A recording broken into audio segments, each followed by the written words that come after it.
Master minds commerce చదవాలనుకునే 10th inter విద్యార్థుల తొలి ఎంపిక.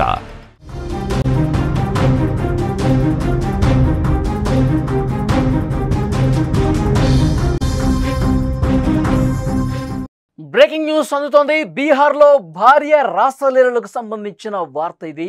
ప్రియుడితో ఉండగా భర్త రెడ్ హ్యాండెడ్గా పట్టుకున్నాడు. పెళ్ళైన తర్వాత భార్యను కష్టపడి చదివించాడు ఆ భర్త.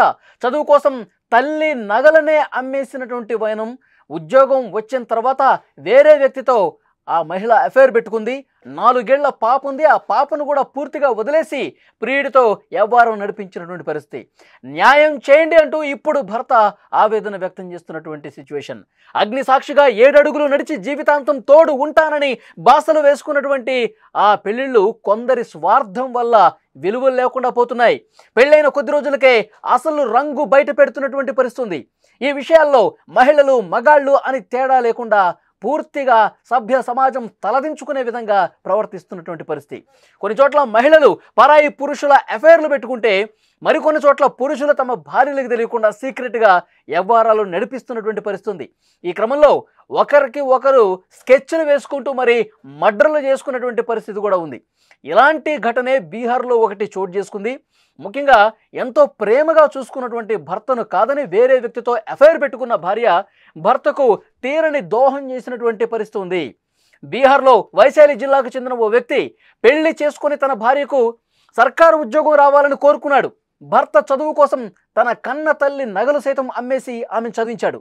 తీరా జాబ్ ఆమె ఫైర్ డిపార్ట్మెంట్లో కూడా ఆమె జాబ్ సంపాదించింది. ఇంతవరకు అంతా బాగానే ఉంది, అంత కూల్గా నడిచింది అనుకున్నాడు. కానీ తన భార్యతో కలిసి ఆనందంగా ఉండాలనుకుంటున్న సమయంలో ఒక షాకింగ్ వార్త. ఏదైతే ఫైర్ డిపార్ట్మెంట్లో ప్రభుత్వ ఉద్యోగం సంపాదించిందో అదే డిపార్ట్మెంట్లో అందులో పనిచేసే ఉద్యోగితో ఎఫ్ఐఆర్ పెట్టుకుని సభ్య సమాజం పూర్తిగా తలదించుకునే విధంగా తన భర్త తన కోసం ఎంత త్యాగం చేశాడు, ఎంత కష్టపడ్డాడు. ఏకంగా తల్లి నగలనే తాకట్టు పెట్టి చదివిస్తే తల్లి నగలు ఆధారంగా డబ్బులు సమకూర్చి భార్యని చదివించి ఇప్పుడు ఉద్యోగం వచ్చే వరకు అంత కష్టపడితే ఏం చేసింది ఆమె? తాను ఎక్కడైతే ఉద్యోగం సంపాదించిందో అక్కడ వేరే ఒకటితో అఫైర్ పెట్టుకుని భర్తని నిర్లక్ష్యం చేసిన పరిస్థితి. భర్తను పూర్తిగా దూరం పెట్టినటువంటి పరిస్థితి. రెడ్ హ్యాండెడ్గా పట్టుకున్నాడు. అనుమానం వచ్చినప్పుడు ఒకసారి మందలించాడు. ఆమె వినలేదు. ఆ ప్రియుడి మోజులో పడి తన డిపార్ట్మెంట్లో పనిచేసే వ్యక్తితో అతని మోజులో పడిపోయి భర్తను పిల్లల్ని పూర్తిగా నిర్లక్ష్యం చేసి వ్యవహారం నడిపించింది. రెడ్ హ్యాండెడ్గా పట్టేసుకున్నాడు ఆ భర్త. ఆ తర్వాత ఆమె ఏం మాట్లాడిందో ఒక్కసారి ఇక్కడ చూద్దాం. अंदर में है दिख रहा है क्या? अंदर में कौन है वो? इधर पर रहिए, अंदर आइए, अंदर आइए, अंदर उसको निकालो ना बाहर। बोला धर्मेंद्र भैया तो बोला उसको बोला कौन है? उसको बोला ना बाहर निकल जाओ भाई। अंदर में है दिख रहा है क्या? अंदर में कौन है वो? इधर पर रहिए, अंदर आइए, अंदर आइए, अंदर उसको निकालो ना बाहर। बोला धर्मेंद्र भैया तो बोला उसको बोला। చూసారుగా ఆ భర్త రెడ్ హ్యాండెడ్గా పట్టుకున్న తర్వాత ఏమైంది, ఇప్పుడు ఏమైంది అంటూ ఆమె ఇంకా నిర్లక్ష్యంగా మాట్లాడుతున్న పరిస్థితి ఉంది. ఎవరున్నారు ఇక్కడ, ఏం జరుగుతుంది, ఎందుకు వచ్చావు, ఇది ఆమె మాట తీరు. రెడ్ హ్యాండెడ్గా భర్తకి దొరికిపోయిన తర్వాత కూడా ఆమె ఏ విధంగా మాట్లాడుతుందో మనం చూసాం. అంటే పూర్తిగా సమాజంలో ఏ విధంగా బతకాలో కూడా పూర్తిగా అంటే అందరూ చూసే వాళ్ళందరూ కూడా ఇలాంటి మహిళలు కూడా ఉన్నారా? ఇలాంటి మహిళలు ఇంత బరి తెగించి తన భర్తకి ఇంత అన్యాయం చేసి మోసం చేస్తున్నటువంటి మహిళలు ఉన్నారా? ఇది అందరూ క్వశ్చన్ చేస్తూ ఉన్నటువంటి పరిస్థితి. ఇంకా ఏమీ తెలియనట్టు నా ఇష్టం వచ్చినట్టు నేను చేస్తా, అడగటానికి నువ్వెవరు, అసలు ఇక్కడ ఏం జరుగుతుందని, నువ్వు ఎందుకు వచ్చావు, ఇలా మాట్లాడుతున్నారంటే నిజంగా మహిళలు దారుణాతి దారుణంగా విచక్షణ పూర్తిగా కోల్పోయి మనం అసలు ఏం చేస్తున్నామో కూడా తెలియకుండా ప్రియుడి మోజులో పడి చాలా దారుణంగా ప్రవర్తిస్తున్నటువంటి పరిస్థితులు ఈ మధ్యకాలంలో మనం చాలా చూసామండి. సోనం వ్యవహారం మనం చూసాం. హనీమూన్కని తీసుకెళ్ళి హనీమూన్ మర్డర్ కేసు చూస్తే నిజంగా ప్రపంచమే షాక్ అయిపోయింది. పెళ్లి చేసుకున్న నెల రోజుల్లోపే మేఘాలయకి హనీమూన్కి తీసుకెళ్ళి ఒక లోయలో పడేసి చంపించేసింది.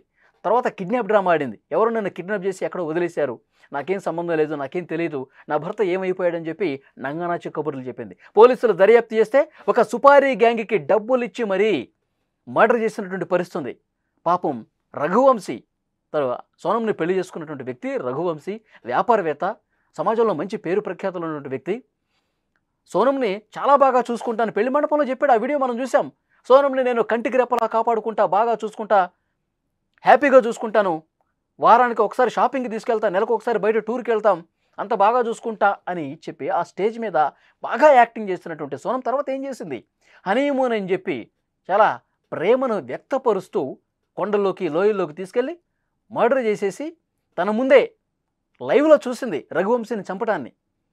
చంపిన తర్వాత లోయలో పడేసిన తర్వాత నాటకం ఆడుతూ వేరే ప్రాంతంలోకి వెళ్ళి దాక్కున్న పరిస్థితి. సో ఇదని మనం చూసాం. నిన్న కూడా ఒక వార్త వచ్చింది. సమోసాలో పురుగుల మందు కలిపి భర్తని దారుణంగా చంపేసింది.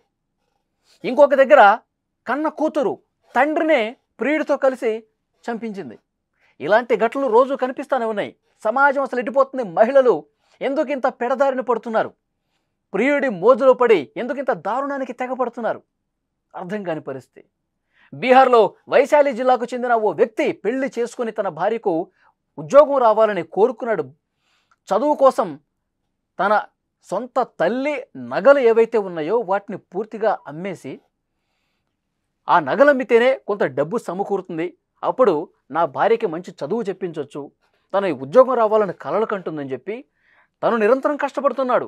ఇంకా డబ్బు అవసరమైతే తల్లి నగలు కూడా అమ్మేసి డబ్బు సమకూర్చి, నువ్వు బాగా చదువమ్మా, నువ్వు బాగా పరీక్షలు రాయాలి, నీకు బాగా మంచి ఉద్యోగం నీ కల కదా, సర్కారు ఉద్యోగం నీ కల కదా అని చెప్పి చదివిస్తే ఆమెకు ఉద్యోగం వచ్చిన తర్వాత ఏం చేసింది? ఇదిగో ఇది ఆమె నడిపించినటువంటి వ్యవహారం. పూర్తిగా తను ఎక్కడైతే ఉద్యోగం వచ్చిందో ఆ డిపార్ట్మెంట్లో ఉన్నటువంటి వేరే ఒక వ్యక్తితో సంబంధం పెట్టుకుని భర్తని నిర్లక్ష్యం చేస్తూ రెడ్ హ్యాండెడ్గా దొరికిపోయింది. ఆ భర్త నిలదీస్తూనే ఉన్నాడు, నువ్వు చేసేది కరెక్ట్ కాదు అంటే ఎక్కడ వినిపించుకుంది? 4 ఏళ్ల పాప కూడా ఉంది. ఆ పాపను కూడా పూర్తిగా వదిలేసి ఇంత దారుణంగా ప్రవర్తించినటువంటి మహిళలు ఉన్నారు. ఇలాంటి వాళ్లకు బుద్ధి చెప్పాల్సినటువంటి అవసరం ఉంది. ఇలాంటి దుర్మార్గంగా ప్రవర్తించే మహిళలు మన సమాజంలో ఉండటానికి వీల్లేదు. సోనం విషయంలో కూడా సోనం బ్రదరే చెప్పాడు, ఉరి తీసేయండి సోనంని అన్నాడంటే మహిళలు ఆ కుటుంబానికి ఎంత కళంకం తీసుకొస్తున్నారన్నది కూడా ప్రత్యక్ష ఉదాహరణగా కనిపిస్తోంది. ఇలాంటి ఉదాంతాలు జరుగుతూనే ఉన్నాయండి. అంటే ప్రియుడి మోజులో పడిపోయి, కామంతో కళ్ళు మూసుకుపోయి, మనం ఏం చేస్తున్నామో కూడా తెలియకుండా కుటుంబాన్ని వదిలేసి, మన కోసం మన కనిపించిన వాళ్ళని, మనతో 7 అడుగులు వేసి నడిచిన వాళ్ళని, జీవితాంతం ఉంటానని చెప్పి బాసలు చేసిన వాళ్ళని నిలువున నట్టేట ఈ విధంగా ముంచేస్తున్నటువంటి పరిస్థితి ఉంది. కాబట్టి ఇలా ఆలోచన, ఇలాంటి మైండ్ సెట్ ఉండటం మహిళలకు మళ్ళీ మళ్ళీ మళ్ళీ ఇలాంటి ఆలోచన ఇంకా ఏ మహిళకి రాకుండా ఉండాలంటే చాలా కఠినంగా వ్యవహరించాల్సిన అవసరం ఉంది. చాలా కఠినమైనటువంటి చట్టాలు, సెక్షన్లు పెట్టి జైల్లో వేయాల్సినటువంటి అవసరం ఉంది.